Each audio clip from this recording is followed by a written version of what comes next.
La haula wa la quwwata illa billah. Sungguh bahagia kita malam ini karena kita berada di rumah Allah yang dimuliakan Allah. Rasulullah bersabda, tempat yang paling dicintai oleh Allah di atas bumi ini adalah masjid Allah. Ini rumah Allah.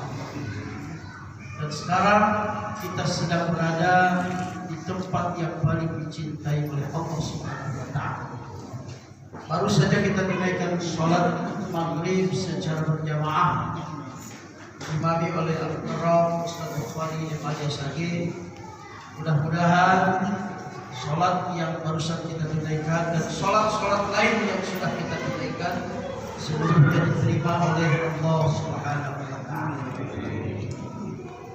Kemudian marilah kita terus-menerus untuk selalu bersolawat kepada Rasulullah Muhammad sallallahu alaihi wasallam serta keluarga dan sahabat-sahabat beliau sekalian yang telah memberikan suri tauladan kepada kita bagaimana menjalankan dan menjalani kehidupan agar bisa menggapai kebahagiaan di dunia yang fana ini dan juga meraih kebahagiaan yang kekal abadi di akhirat kelak. Yang kami hormati dan kami muliakan tentu guru-guru kita semua, para alim ulama, tokoh-tokoh masyarakat, khususnya di Kampung Mertuati ini. Ada Pak Uci beserta seluruh perangkat kampung. Ada Pak Imam Kampung Mertuati beserta seluruh pengurus BKM Masjid Ar-Rahman yang terus menerus hari demi hari berbenah. Setiap kita berkunjung ke masjid ini ada perubahan yang luar biasa. Secara fisik terus berbenah, mudah-mudahan secara jamaahnya juga terus makmur.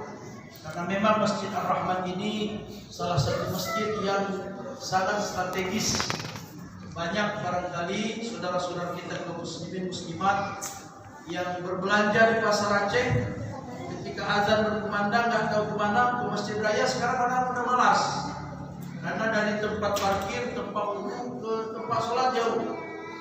Kalau pas azan kita sampai ke Masjid Raya, alamat ketinggalan jamaah. Maka barangkali salah satunya orang kalau tidak sampai ke Baitur Rahman, ke Masjid Ar-Rahman ini merupakan masjid alternatif, masjid tempat persinggahan. Mudah-mudahan selalu bertambah ramai jamaahnya insyaallah. Bapak-bapak, ibu-ibu kaum muslimin dan muslimat, tentu kita juga memberikan penghormatan yang setinggi-tingginya kepada orang tua kami di Dinas Syariat Islam Kota Banda Aceh, Ustaz Ridwan Ibrahim MPD sebagai kabid dakwah yang selalu setia setiap malam Ahad menemani para dai dan daiyah beserta rombongan, para muktasib kampung, remaja masjid untuk terus bersafari dakwah setiap malam Ahad minal masjid ilal masjid, dari kampung ke kampung yang ada di Kota Banda Aceh. Sebagaimana biasa bahwa kegiatan safari dakwah kita, sholat maghrib berjamaah sudah kita tunaikan. Kemudian sembari kita menanti tiba waktu isya, maka kita akan dengarkan tausiah agama. Insyaallah yang akan menyampaikan tausiah agama malam ini kepada kita semua adalah salah seorang dai Kota Banda Aceh, guru kita bersama Al-Mukarram Tengku Safaini MA, sudah berada di tengah-tengah kita. Namun sebelum beliau naik ke atas mimbar, ada baiknya kita sampaikan juga kegiatan dakwah yang ada di Kota Banda Aceh yang sedang bergelora, terutama menghidupkan sholat subuh berjamaah, agar setiap masjid-masjid, setiap rumah Allah di Kota Banda Aceh dan Aceh pada umumnya jamaah sholat subuh seramai Jumat insyaallah. Dan inilah yang ditakuti oleh kaum Yahudi dan Nasrani. Insyaallah besok tim safari subuh BBC buah koordinator Ustaz Fakhrudin Mahmudin PD, yaitu di Masjid Taqwa Kampung Stui Pak Imam masjid sebenarnya baru sampai sedang sholat tahiyat masjid. Dari Kota Banda Aceh juga. Kemudian tim safari subuh Arafah, koordinator dari Kota Banda Aceh juga Ustaz Zul Arafah. Insyaallah besok subuh mereka akan bersafari di Masjid Taqwa, di Masjid As-Sadaqah, Kampung Lamlaga. Masjid As-Sadaqah, Kampung Lamlaga. Memang antara Setui dengan Lamlaga ini tetangga kampung ini. Jamaah Lamlaga sering sholat di Setui, jamaah Setui sering sholat di Lamlaga. Jadi besok insyaallah Kampung Setui dan Kampung Lamlaga akan diramaikan dengan tim safari subuh insyaallah. Mudah-mudahan dua masjid ini penuh dengan tim daripada safari subuh. Kemudian Jumat berkah setiap hari Jumat subuh di bawah koordinator Ustaz Tarmizi Rajab, itu akan bersafari mereka di Babut Taqwa Aspol Kuta Alam depan Hermes Mall. Kadang-kadang orang pasti nggak tahu mall tahu, makanya kita sebutkan lengkap. Ya, Masjid Babut Taqwa Kuta Alam itu letaknya di depan Hermes Mall.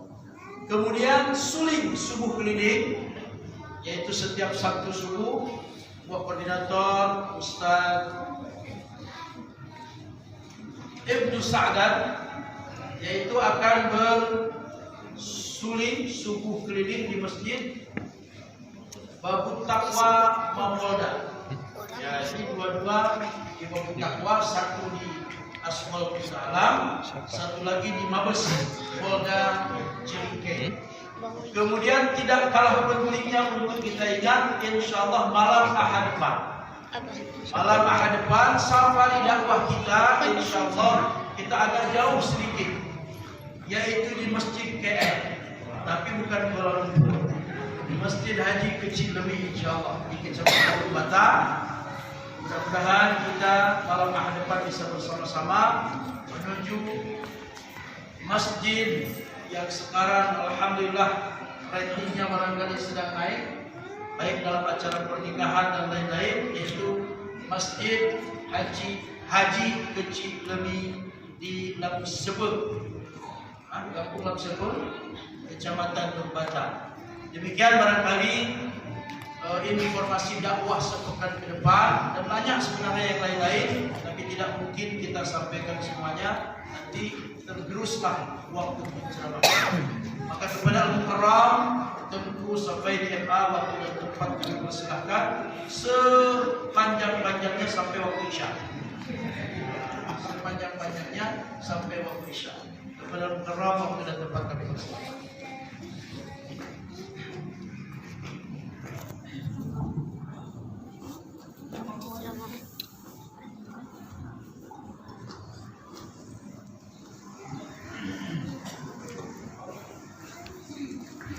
Bismillahirrahmanirrahim. Assalamualaikum warahmatullahi wabarakatuh. Waalaikumsalam. Alhamdulillah. Salatu wassalamu ala Rasulillah wa ala alihi wa sahbihi wa man tabi'ah. Kaum muslimin sedang hadirin jamaah maghrib yang dirahmati Allah. Puji syukur kita kehadiran Allah Subhanahu wa Ta'ala yang masih memberikan kita kesehatan dan umur panjang, sehingga kita sudah melaksanakan salat maghrib berjamaah, dan kita duduk sejenak sambil berniat i'tikaf dan sambil menunggu datangnya waktu Isya. Ya, kita lihat ayat dan hadis Rasulullah SAW tentang cara Allah menarik hambanya untuk dekat dengan Allah Subhanahu wa Ta'ala. Yang kita hormati bersama Pak Imam Masjid, sahabat kami yang kami hormati, kecil dan perangkat-perangkat desa ya, orang tua kami Ustaz Ridwan dan jamaah semua, ya, Urun Sidon Bandung, jamaah yang sudah berhadir di masjid yang dimuliakan oleh Allah Subhanahu wa Ta'ala. Kaum muslimin sedang hadirin jamaah maghrib yang dirahmati Allah. Tujuan kehadiran kita di muka bumi ini, sebagaimana Allah katakan dalam Al-Quran, wa ma khalaqtul jinna wal insa illa liya'budun. Tidaklah aku ciptakan jin dan manusia kecuali mereka mau beribadah kepadaku.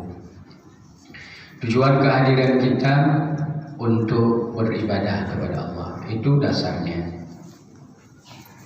Ada hamba Allah yang dengan kesadarannya sendiri dia mau dekat dengan Allah, mau beribadah kepada Allah.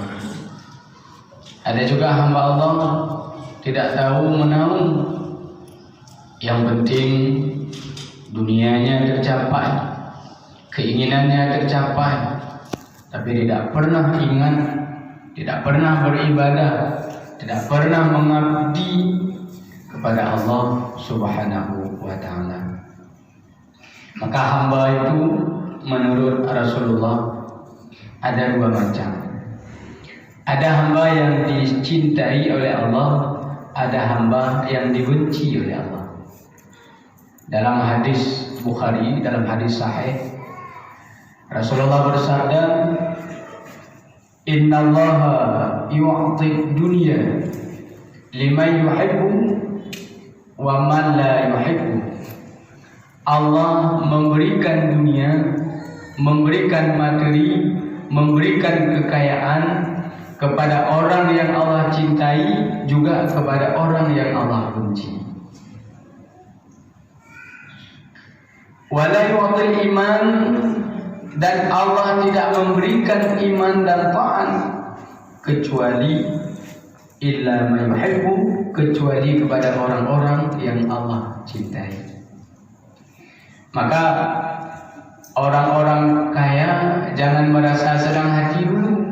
Oh, ini saya dicintai oleh Allah karena saya banyak harta. Apa yang saya inginkan tercapai, apa yang saya mau saya dapatkan. Juga orang miskin jangan bersedih hati karena hidupnya miskin, karena hidupnya melarat. Ilul kahe utumayang mula pingkui, tapi hanya tamah-tamah rezeki. Sudah capek saya salat duha, sudah capek saya salat tahajud, tapi rezeki saya ya seperti ini terus. Itu jangan pernah merasakan seperti itu, apalagi terbesit dalam hatinya, oh ini Allah nggak sayang nih sama saya, Allah benci sama saya. Bukan, sayang dan benci Allah tidak terletak pada materi, tapi tanda Allah cinta dan sayang pada kita itu kalau Allah menjadikan kita orang beriman dan orang yang taat kepada Allah. Maka malam ini kita yang sudah berada dalam masjid itu orang-orang yang dicintai oleh Allah, orang-orang yang disayang oleh Allah. Kalau Allah tidak sayang, Allah akan menggerakkan hati kita di tempat ini. Kalau Allah tidak cinta dan sayang, Allah tidak menjadikan kita sebagai orang-orang yang taat kepada Allah. Allah biarkan saja seperti itu. Biarkan dia bergelimang dengan dosa, biarkan dia jauh dengan Allah, Allah nggak open kepada dia. Maka kaum muslimin sedang hadirin yang dirahmati Allah, ketika Allah mencintai seorang hamba, maka Allah akan menarik hamba itu dengan cara Allah. Bagaimana cara Allah menarik hamba itu untuk dekat dengan Allah? Ada dua cara. Yang pertama, iradun ni'am, Allah berikan nikmat kepada seseorang itu, nikmat sehat. Ketika kita sehat, itu Allah ingin kita dekat dengan Allah. Allah berikan kita kemudahan hidup, namoto, namoda, nafek, itu ingin Allah kita itu dekat dengan Allah. Seakan-akan Allah mengatakan kepada kita, wahai hambaku, saya sudah berikan kepadamu kemudahan hidup, saya berikan kepada kamu kaya, saya angkat kamu jadi PNS. walaupun secara zahir manusia yang mengangkat lewat SK, tapi yang mengangkat PNS badannya Allah. Saya sudah menjadikan kamu mudah hidup, dekatlah engkau kepadaku, dekatlah engkau kepadaku, kata Allah. Itu tujuan Allah sebenarnya, memberikan nikmat kemudahan hidup kepada orang-orang yang Allah berikan kemudahan hidupnya. Kemudian Allah memberikan nikmat kepada kita supaya kita semakin ingat Allah. Orang ketika diberikan sesuatu oleh orang lain, maka dia akan teringat kepada orang itu. Idayo le tajib kopi ke muda bayu, ternyata sudah ada yang bayar. Siapa yang bayar? Si bulan. Oh, kita di bulan. Diingatlah yang orang demo tengok. Ya Allah, kawan kita dan lain sebagainya. Tetangga yang sering memberikan buah ke kita, umpamanya yang ibu-ibu, itu teringat. Maknanya hantar hijau pada yang ingat juga ya. Maka semakin sering orang memberikan sesuatu kepada kita, maka semakin sering ingat kita kepada orang itu. Kami biasanya yang dai-dai ini, yang mengajar pengajian, biasanya kami kalau sudah hampir bulan puasa, nih kamu tenang hati kamu. Sirup bina, jakong bina, baje baru bina, ada pakai dua baje. Yang baje untuk, baje gojo, tidak gojo. Yang ada dalam yang dong. Lain orang kasih luar biasa. Makanya teringat kita kepada orang-orang yang sering memberikan. Makanya yang galak-galak ke janda, yang sering-sering itu Pak Anu janda ditinggal juga dan lain sebagainya. Artinya apa? Allah ingin kita ingat kepada Allah lewat nikmat itu. Maka kalau orang diberikan nikmat, lalu orang itu ingat kepada Allah, Allah sangat senang kepada hamba itu. Ada orang kaya diberikan kemudahan hidupnya oleh Allah, lalu dia ingat kepada Allah, Allah senang sekali kepada hamba itu. Makanya dalam Qisasul Anbiya, kisah-kisah Rasul, ada seorang nabi yang sangat kaya raya.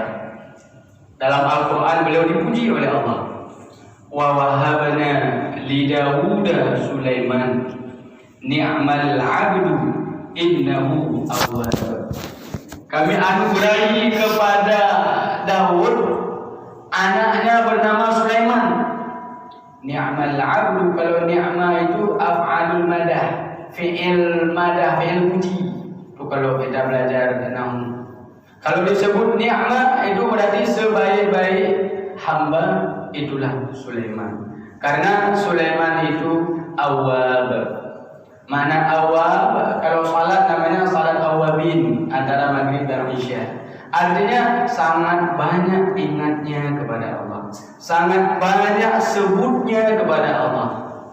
Nabi Sulaiman itu kaya, beliau itu tidak akan ada orang yang menandingi sampai dengan kiamat nanti nggak ada. Makanya sampai detik ini orang Yahudi Israel terus menggali Masjidil Aqsa. Salah satu tujuannya untuk mencari Haikal Sulaiman, istana Nabi Sulaiman. Tapi beliau orangnya belum dapat sampai hari ini. Walau mereka canggih, tapi Allah sembunyikan, tidak Allah berikan. Karena istana beliau itu yang dari intan mutiara, emas dan lain sebagainya. Keramik itu keramik biasa. Makanya dalam sejarah itu, ketika Ratu Balqis datang berkunjung ke istana Nabi Sulaiman, disangkanya air, padahal kaca di bawahnya air ikan dan lain sebagainya. Disangkanya air ibur, disangkanya air. Begitu kaya beliau, luar biasa. Kemudian dari segi kekuasaan beliau, beliau bukan hanya menguasai manusia, tapi beliau menguasai jin, menguasai binatang, angin, dan semua makhluk yang ada pada saat itu, kecuali malaikat, itu di bawah kekuasaan beliau. Maka kalau beliau hendak bepergian, hana pakai atau menik motor. Tinggal hui angin mentang, angin seni. Saya mau berangkat ke negeri fulan. Beliau langsung naik di atas permadani, lagi film jinju kan? Naik beliau di atas itu langsung dibawa. Di atasnya ada burung yang menaungi sehingga tak panas. Jadi burung jadi pengawal, jin jadi pengawal. Bahkan dalam kisah Rasul, pada saat itu tidak ada syaitan itu dibangku panjangkan oleh Nabi Sulaiman, dibebas tugaskan sehingga tidak bertugas syaitan pada saat itu. Semua jin tunduk kepada perintah Nabi Sulaiman. Syaitannya jin. Syaitan itu sifat jin yang menggoda orang. Kalau yang suka menggoda orang itu namanya syaitan. Qul a'udzu birabbin nas. Ujungnya minal jinnati wan nas. Jadi kalau orang suka mengganggu, menggoda, merayu, itu namanya syaitan. Alladzi yuwaswisu fi sudurin nas minal jinnati wan nas. Nabi Sulaiman punya tongkat. Tongkat Nabi Sulaiman itu paling ditakuti oleh jin. Jangankan dipukul, diarahkan saja jin yang akan melambung, dipukul. Apalagi kalau dipukul, kalau kena tongkat Nabi Sulaiman hangus jin itu. Maka jin pada saat itu patuh. Bahkan Nabi Sulaiman memerintahkan kepada syaitan bawa semua buku-buku sihir sehingga dikumpulkan di bawah singgasana Nabi Sulaiman. Mesti Tuhan di bawah singgasana Nabi Sulaiman. Seorang pun manusia tidak ada yang mengingkari perintah beliau. Itayo ada otoriter, tetap ada pembangkang, pemberontak. Tapi kalau Nabi Sulaiman tidak ada, takut. Bahkan siapa yang berani melawan, langsung beliau tundukkan. Kekuasaan Nabi Sulaiman luar biasa. Kekayaan Nabi Sulaiman luar biasa. Tapi beliau tidak pernah sedetik pun lupa kepada Allah. Bahkan nanti di hari kiamat, ketika Allah bertanya kepada hamba yang kaya dulu, ketika dunia dia kaya, Allah tanya, kenapa kamu tak mau ibadah kepada saya? Kenapa kamu tak mau taat kepada saya? Orang kaya itu menjawab, ya Rabbi, saya sibuk kali. Saya tak sempat salat, tak sempat ibadah. Saya sibuk sekali. Lalu Allah mengatakan, hambaku, ingatkah engkau Sulaiman? Dia hambaku yang kaya raya, kekuasaannya yang luar biasa, tapi sedetik pun dia tidak pernah lupa kepadaku. Maka orang-orang kaya yang buat alasan nanti itu nggak bisa jawab. Karena Nabi Sulaiman yang kaya raya, tapi beliau sangat taat kepada Allah Subhanahu wa taala. Bahkan salat Nabi itu kan macam-macam. Ada yang hanya berdiri saja. Salatnya Nabi Sulaiman itu berdiri. Sehingga ketika beliau wafat, baru beliau diketahui sudah wafat ketika tongkatnya patah dimakan raya.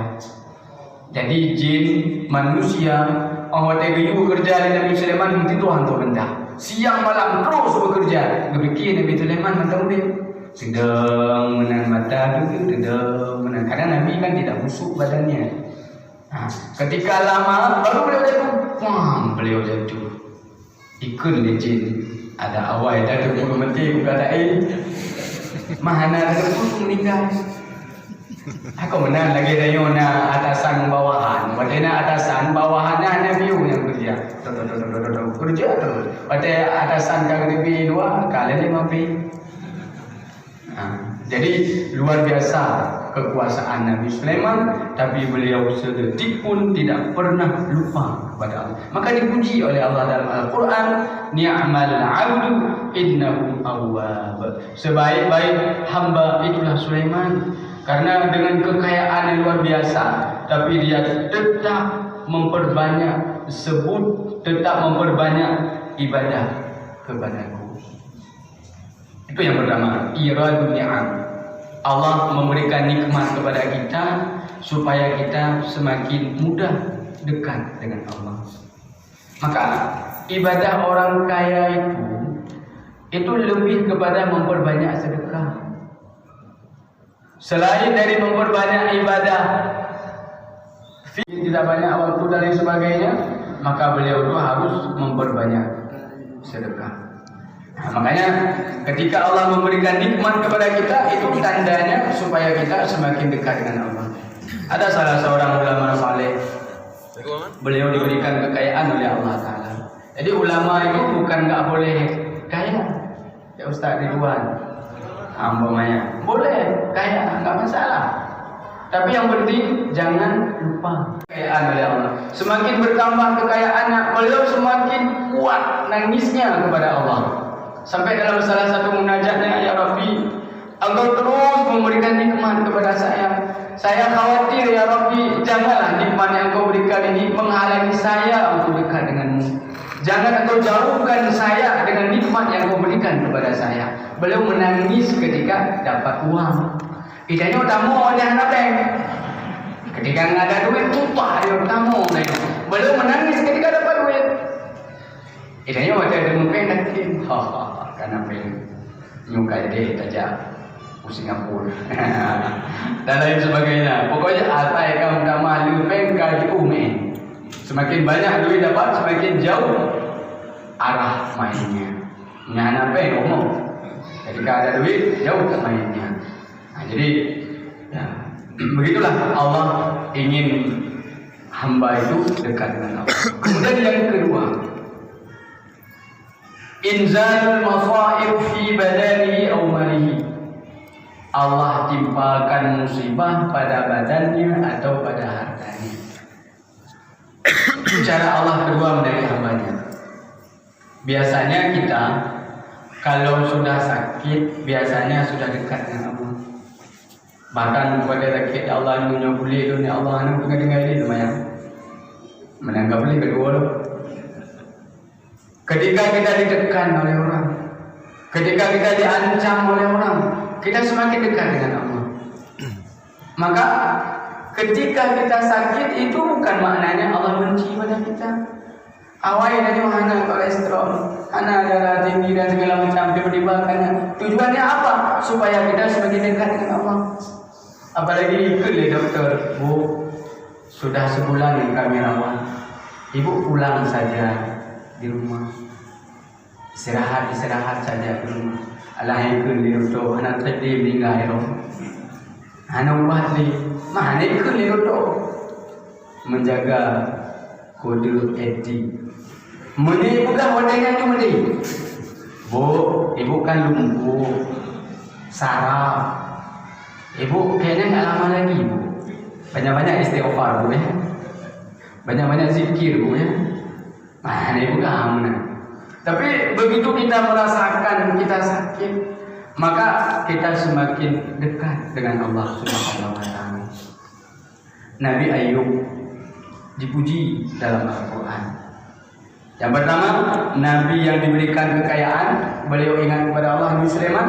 Yang kedua, Nabi yang dicoba oleh Allah dengan sakit dan miskin. Nabi Ayub alaihissalam. Inna wajadnahu sabira. Ni'mal 'abdu innahu awwab. Kami dapati Ayub seorang hamba yang sangat sabar. Ni'mal 'abdu innahu awwab. Sebaik-baik hamba itulah Ayub karena dia selalu ingat kepada Allah. Bahkan beliau minta, ya Allah, janganlah hati saya dirusak. Kalau seandainya hati saya dirusak, saya nggak bisa ingat lagi kepadamu, ya Allah. Biarkan tubuh saya yang lain rusak, nggak masalah, tapi jaga hati saya jangan sampai rusak, ya Allah. Itu permintaan Nabi Ayub kepada Allah. Nabi Ayub awalnya muda beliau, tapi dicoba oleh Allah untuk mengangkat derajat beliau, diuji oleh Allah. Beliau kaya, istri beliau itu 4 orang. Ketika beliau jatuh miskin sakit, tinggal 1, 3 melarikan diri. Ikut le yang belum, ikut le Nabi Ayub. Akan belum, hana lipeng, hana belum harap di bawah. Ada uang abangku sayang, nggak ada uang, abangku dendam. Tinggal Nabi Ayub dengan Siti Rahmah, seorang istri yang sangat setia, cantik beliau tapi hatinya sangat baik, luar biasa. Bahkan beliau pernah kelaparan sampai istrinya berinisiatif memotong rambut. Beliau bawa toko roti untuk menukar dengan roti. Sehingga ketika pulang ditanya, bawa roti, ditanya dari mana kamu ambil roti ini? Mungkin kamu sudah melakukan sesuatu yang tidak baik. Enggak, kata istrinya. Saya jual rambut. Rambut yang saya sukai itu kamu jual? Iya, rambutnya lurus, panjang, lurus, galak lagi kalau Nabi Ayub. Hanya kalau benar begitu punya. Tiba-tiba rambut itu yang dijual. Kon lagi inam lain muncul mana? Ukuran dia menyonya putih dalam mabuk dalam air jadi bukan taman rusak, taman kutu lah jadi wahana lagi putih. Dia udah balik putih. Jadi Nabi Ayub luar biasa. Kesalehan beliau, walau beliau sangat miskin pada saat itu, walau beliau menderita sakit yang sangat luar biasa, tapi beliau tetap ingat kepada Allah Subhanahu wa taala. Maka apa tanda sakit sebagai azab atau sakit untuk Allah angkat derajat? Kalau sakit azab itu tandanya ketika sakit dia tidak dekat, tidak semakin dekat dengan Allah. Ketika sakit dia tidak semakin dekat dengan Allah.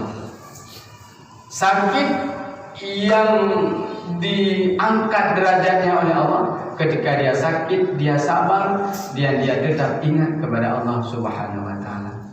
Makanya dua cara Allah mengangkat hambanya, dua cara Allah menarik hambanya, tujuannya supaya hamba itu semakin dekat dengan Allah Subhanahu wa taala. Baik tau'an, baik dengan sukarela atau karhan, ataupun dengan cara Allah paksa. Allah memberikan sakit kepada seseorang untuk ingat Allah, itu kan Allah paksa. Makanya salah seorang ulama besar, ahli hadis dan ahli tafsir, juga ahli sufi beliau, Syekh Ibnu Athaillah As-Sakandari, beliau mengatakan, man lam yuqbil 'ala Allah bi mulatifatil ihsan quyida ilaihi bisalasilil imtihan. Barang siapa yang tidak mau menghadap kepada Allah saat Allah memberikan karunia yang banyak kepadanya, quyida ilaihi bisalasilil imtihan, maka Allah akan menarik hamba itu dengan rantai cobaan. Seakan-akan ketika ada orang kaya nggak mau taat, dibuat cara yang kedua, diberikan sakit. Seakan-akan hamba itu ditarik paksa oleh Allah dengan tali rantai. Kekal ya Allah, hambaku kesini kamu, jangan jauh engkau dariku, karena aku mencintaimu. Kena kekal Allah, paksa, ditarik dengan paksa oleh Allah, sehingga mau nggak mau kita mesti dekat dengan Allah Subhanahu wa taala. Makanya ayat yang sudah sangat sering kita dengar, la in syakartum la azidannakum wa la in kafartum inna adzabi lasyadid. Kalau engkau bersyukur kepadaku, nikmat aku tambah. Kalau engkau kufur, enggak mau taat kepadaku, maka nikmat itu aku jamu. Maka dalam bahasa Syekh Ibnu Athaillah, man lam yashkur ni'am faqad ta'arrada li zawaliha wa man syakaraha faqad ayyadaha bi iqaliha. Barang siapa yang tidak bersyukur nikmat yang Allah berikan kepadanya, tidak mau taat, maka sungguh dia sedang menghilangkan nikmat itu. Barang siapa yang mau bersyukur kepada Allah, maka dia mengikat nikmat itu dengan tali ikatan yang kuat. Maka taat itu bentuk syukur kita kepada Allah. Aisyah ketika melihat Rasulullah kakinya bengkak, ya Rasulullah, kenapa engkau memaksakan diri beribadah? Kenapa engkau memaksakan diri salat sampai kakimu bengkak? Apa jawab Nabi? Afala akunu abdan syakura. Tidak bolehkah saya wahai Aisyah menjadi hamba yang bersyukur kepada Allah? Ini taat kita ini bentuk rasa syukur kita kepada Allah. Bentuk rasa syukur kita kepada Allah. Kemudian mungkin kita pernah bertanya dalam hati kita masing-masing. Ada orang kaya raya, tapi dia tidak dekat dengan Allah. Rezekinya dimudahkan oleh Allah dan segala macam, tapi dia tak mau taat kepada Allah. Sedangkan kita yang rajin ibadah, rezekinya tidak bertambah-tambah. Banyak orang yang merasa cemburu dengan orang-orang kaya. Dia tidak salah, tidak dekat dengan Allah, tidak pernah dekat dengan masjid, menipu orang kemana-mana.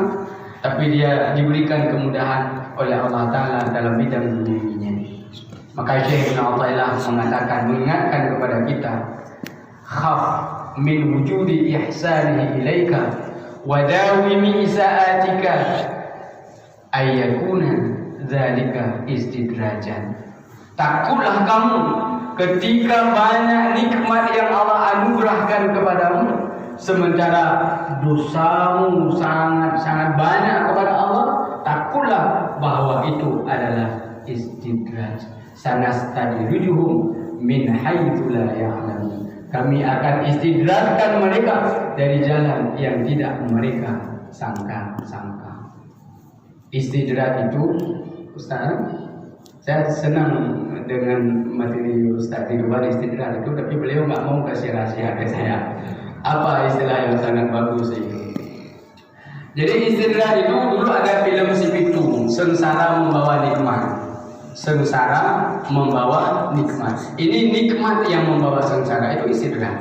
Zahirnya nikmat, tapi sebenarnya itu adalah azab. Zahirnya kaya luar biasa, tapi ujung-ujungnya nanti dia akan mendapatkan azab yang sangat pedih dari Allah Subhanahu wa Ta'ala. Maka istidraj itu bukan hanya pada harta, tapi juga ulama umpamanya banyak pengikut, itu juga istidraj kalau tidak berdampak taat beliau kepada Allah. Ustaz, penceramah, pendai, hanya menunggu yang kena bersama kudi bersama ada apa ceramah. Kalau tidak semakin dekat beliau dengan Allah, itu adalah istidraj. Panyong, dulu ada panyong sumbu. Semakin panjang sumbu tertarik, semakin kaya apa? Kalau tidak kita isi minyak dengan lengkap, dia akan meletus atau dia akan mati.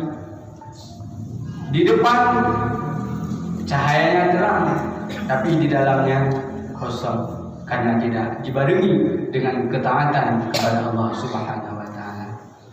Makanya istidraj itu bukan hanya pada harta, juga pada banyaknya pengikut, banyaknya terkenalnya kita, itu juga istidraj. Semakin terkenal kita, itu semakin besar istidraj. Lagi lomba anu tu banyak kena bersama kata sehingga banyak semayang pakai jamaah kan isya untuk mana jamaah isya untuk jadi bisa hak itu malam tu semayang isya kan ada tu atau asa membuat. Jadi kaum muslimin sedang hadirin yang dirahmati Allah. Allah mengatakan dalam Al-Quran, falamma nasu ma dzukiru fatahna 'alaihim abwaaba kulli syai'. Ketika mereka diberi peringatan, banyak sekali orang-orang yang memberi peringatan kepada dia. Banyak sekali ceramah-ceramah orang yang berceramah, tapi dia tidak mau mendengarnya. Bahkan dianggap ceramah itu sesuatu yang tidak bermanfaat. Maka pada saat itu fatahna alaihim, Allah akan membukakan kepada dia pintu nikmat, pintu rizki, kemudahan hidup yang luar biasa. Hatta idza farihu bima utu, sehingga ketika ambil nikmat itu dengan cara tiba-tiba, fa idza hum mublisun, maka pada saat itu mereka berputus asa, duduk terdiam berputus asa. istidrak. Itu tangga pun tangga 2 sampai dengan tangga paling tinggi, pangkat paling tinggi, kejayaan yang paling hebat, tapi dia tidak bersyukur kepada Allah, tak mau dia taat kepada Allah, lalu tangganya patah. Jatuh dari tangga, tangganya pun jatuh menimpa dia. Orang miskin setelah kaya itu paling pahit. Idenya tak pernah kaya, tapi cukup beda. Tapi kalau kita miskin kemudian kaya, itu menyenangkan. Coba tanya kepada orang yang pernah kaya yang sudah jatuh miskin, enak enggak miskin? Enggak. Makanya orang berusaha terus kaya dengan segala macam cara yang dia cari. Beda. Anak kecil itu coba pasti enggak mau.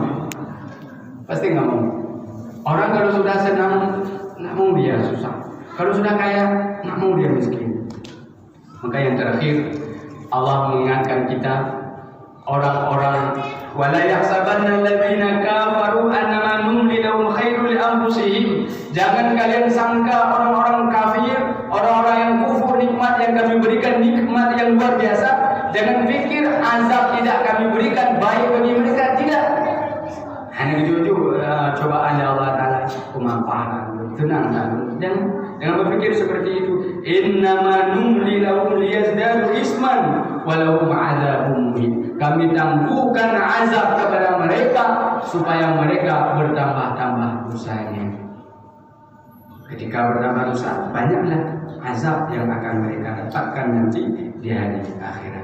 Mudah-mudahan Allah terus memberikan hidayah kepada kita semua. Mudah-mudahan kita menjadi orang-orang yang semakin dekat dengan Allah Subhanahu wa Ta'ala. Mudah-mudahan kita semua yang ada di masjid ini dan keluarga kita semua, mudah-mudahan Allah masukkan ke dalam syurga Jannatul Na'im. Amin ya rabbal alamin. Wassalamualaikum warahmatullahi wabarakatuh.